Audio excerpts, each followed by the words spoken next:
Sejarah berdirinya Budi Utomo berawal dari diberlakukannya politik etis yang diberikan oleh Belanda.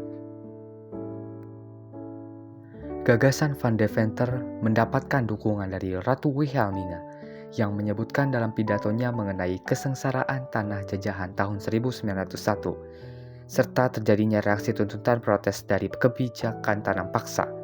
Lalu, oleh karena itu, Ratu Wilhelmina mengumumkan bahwa Belanda menerima tanggung jawab politik etis demi kesejahteraan rakyat kolonial mereka.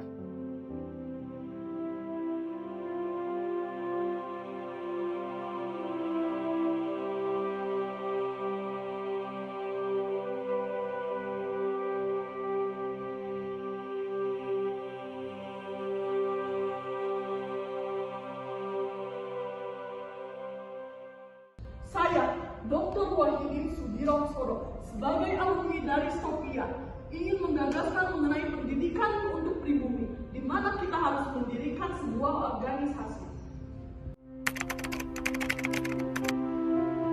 Dr. Wahidin Sudirohusodo ini adalah orang yang membantuku dalam studiku.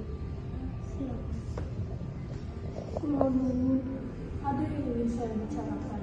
Studi Fonds, apa yang bisa saya bantu?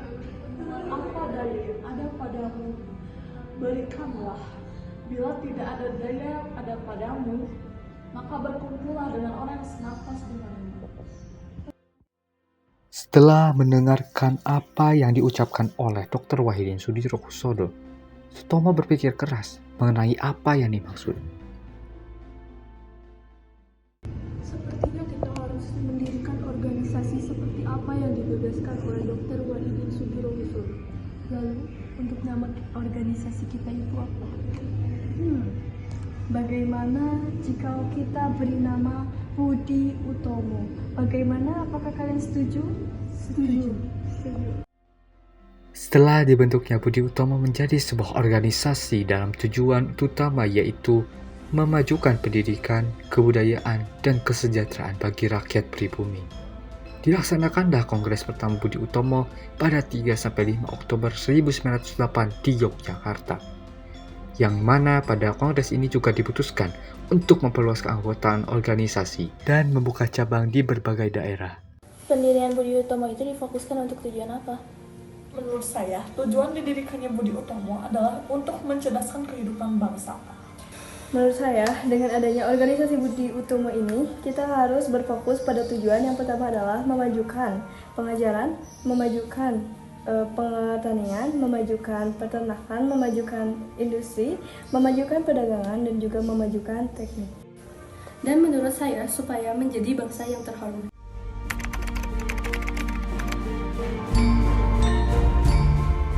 Dengan tujuan evaluasi terhadap perkembangan organisasi serta perluasan jangkauan gerakan Budi Utomo, dilaksanakanlah Kongres Budi Utomo yang kedua kalinya pada bulan Oktober 1909 di Jakarta. Dalam kongres tersebut dibahas mengenai perlunya memperluas keanggotaan organisasi yang awalnya hanya terbatas pada kalangan pria di Jawa. Dan bagaimana organisasi dapat lebih terbuka bagi masyarakat. Selain itu, kongres ini juga mulai membahas isu-isu politik sosial yang lebih luas.